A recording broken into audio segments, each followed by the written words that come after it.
Hey guys, this is Atul from IELTS Online Practice.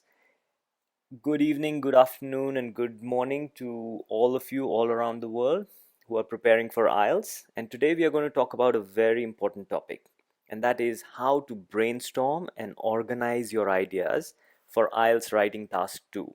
This is the essay part of the writing section. I have a lot of students who contact me for IELTS preparation generally have the same problems. They say, I've not been able to come up with good ideas for my essay, or I spend too much time at the start of the writing section, and I just cannot finish my task on time. Or sometimes I just cannot write even 250 words for an essay. So if you've been having these problems, then I will help you overcome them in this tutorial. So, the first thing to note about IELTS is that it is not a knowledge test. A lot of people go into IELTS thinking that it is somehow a test just like what you used to have in your school, where you were tested on your knowledge. But it's not. It's an English language test. They are testing the skills of English language, like vocabulary, grammar, whether you're able to logically arrange your ideas in paragraphs, and whether you are able to write about the topic or not. And when I say writing about the topic, you don't have to come up with the most interesting ideas. You don't get extra points if your ideas are more interesting than the other candidates' ideas. So don't overthink your answer. All you need to do is just come up with the best ideas that you can as quickly as you can, and then explain and extend each of those ideas with some examples and supporting details. So that's the most important thing. It's not important to just come up with 5 or 6 different points and then list them one after the other. So, for example, if you've been asked to give reasons for global warming, then don't just write 5 sentences giving 5 different reasons for global warming.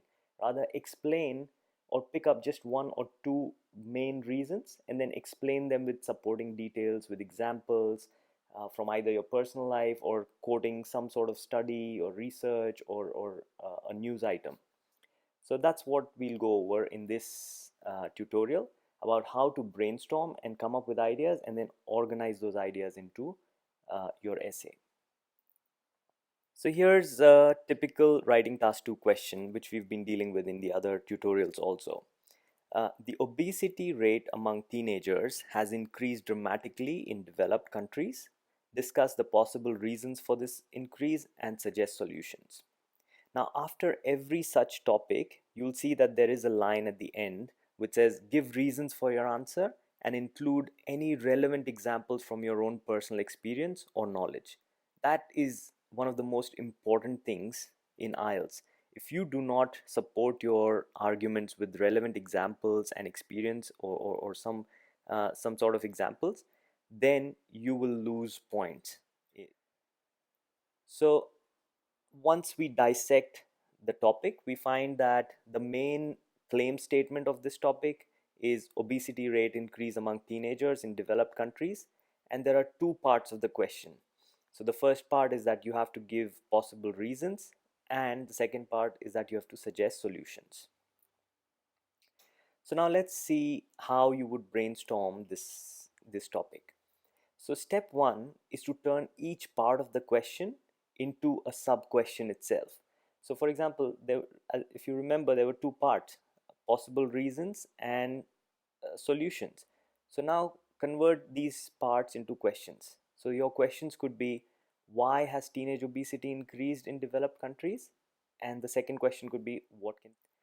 The next step is to brainstorm answers to each of these sub questions. So let's start with the first sub question: why has teenage obesity increased? Now, think about this for a second in your own mind, and let's jot down all the possible ideas that you can come up with. So, here are my 4 points that I could think of as quickly as possible. So, the first obvious thing is lack of exercise among teenagers. I mean, how do you grow fat? Well, if you don't exercise, you will grow fat, right? Or the second one could be junk food replacing home cooked food. Well, if you eat junk food, that's what you look like, right?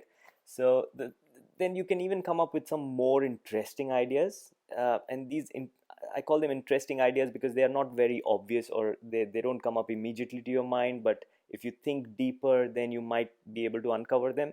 So some of them could be increase in single parent families. Child goes through a lot of mental stress at home, and maybe that affects their psychology and their physiology, and that could lead to teenage obesity. The fourth point could be there's a lot of focus on studies versus sports, and so maybe that is contributing towards teenage obesity.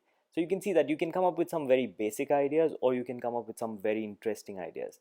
Now, what I'm trying to tell you is that there is no difference whether you write on any of these ideas, whether you write about just lack of exercise and junk food, or whether you write about single parent families or studies versus sports. There's no difference.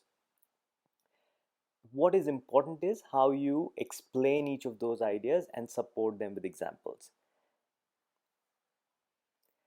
Similarly, when we look at the second question of what can be done about teenage obesity, we can come up with different solutions, and these solutions could be how can parents help their kids eat healthy food, healthy home cooked food, and how they can teach their kids about the importance of eating vegetables and fruits. Or we can talk about teenagers who are taking responsibility of their own health in their own hands. We can talk about communities organizing some events for teenagers, or you can talk about governments uh, making some regulations around healthy food and restricting the sale of fast food and soft drinks in schools, etc., etc. So there are so many ideas that you can come up with, but your goal at this initial step of brainstorming should be to come up with as many of these ideas as you can, as quickly as you can. So within the first 5 minutes, just try and jot down all the ideas that you can about each part of the question. It really shouldn't matter if the idea is good or bad or not.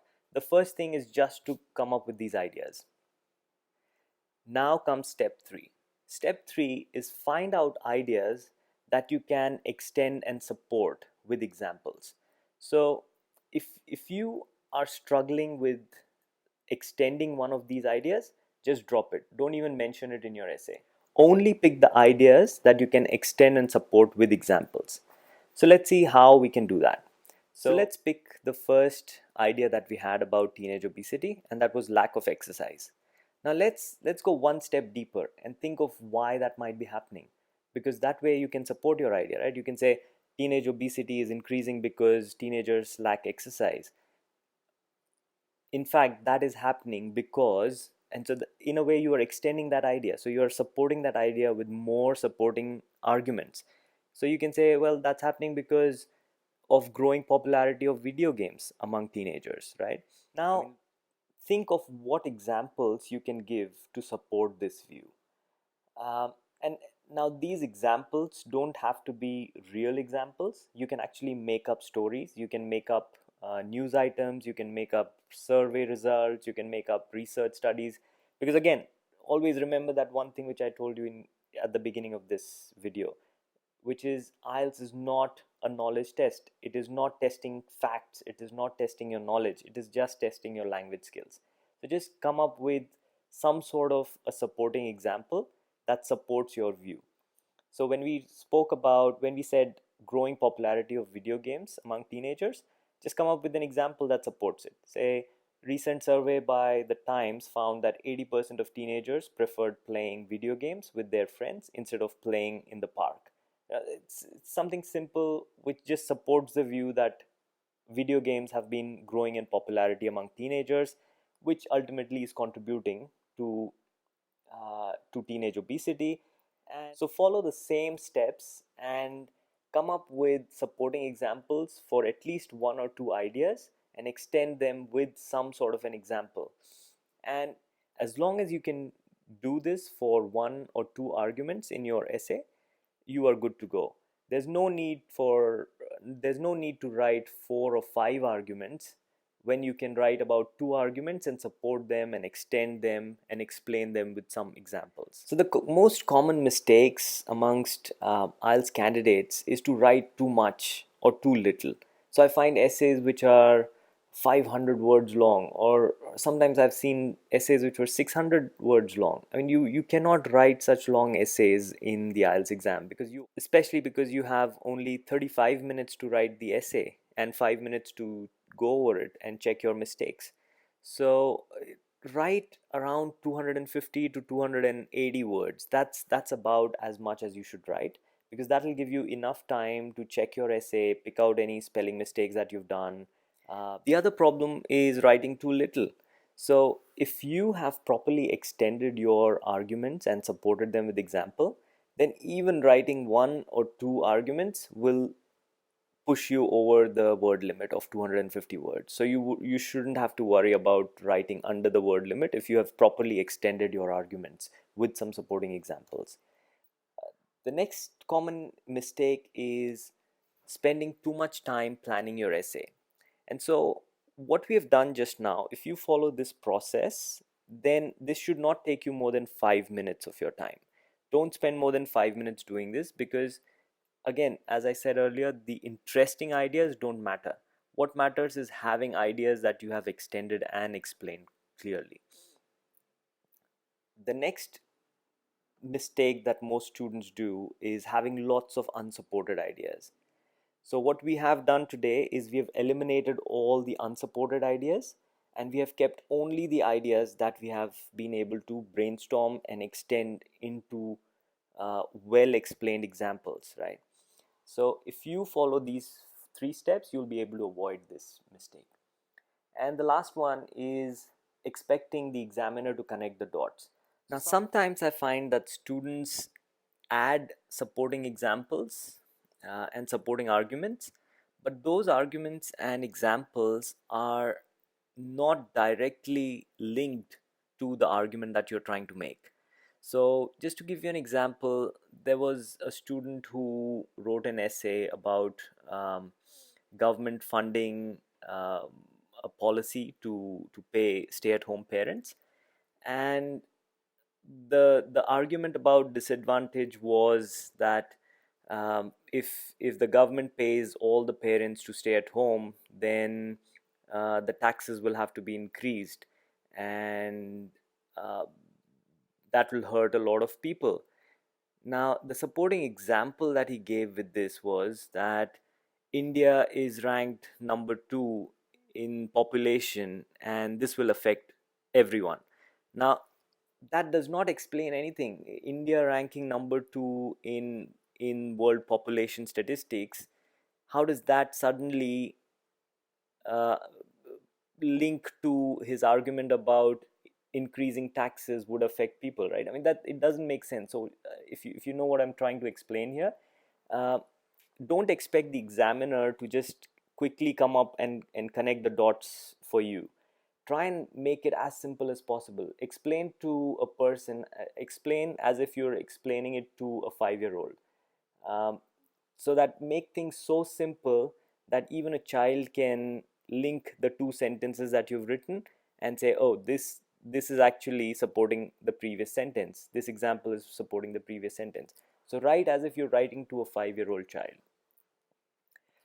So let's recap all the key takeaways from this lesson. IELTS is a language test, it is not a knowledge test. So don't overthink your answers. Come up with the first two or three arguments. Come up with two or three quick arguments that you can explain with supporting details, and write about those ideas. Forget about interesting ideas. Spend 5 minutes of your time brainstorming the topic before you start writing your essay. If you do this, you will be able to finish on time. You'll be able to write just the right amount of uh, words within 35 minutes, and you'll still have time to go back and recheck your essay. Eliminate all unsupported ideas. Don't even mention any idea if you don't have a supporting detail to go with it. And finally, practice brainstorming using several IELTS topics every day. So instead of writing 5 or 6 essays a day, just pick up 5 or 6 topics and brainstorm them and come up with these ideas, and try extending them with relevant examples. Once you start practicing this every single day, it'll become very natural to you. And in the exam, you'll be able to do it very quickly, no matter what the topic is. So I hope you found this tutorial useful, and I'll come up with more such tutorials in the next few days.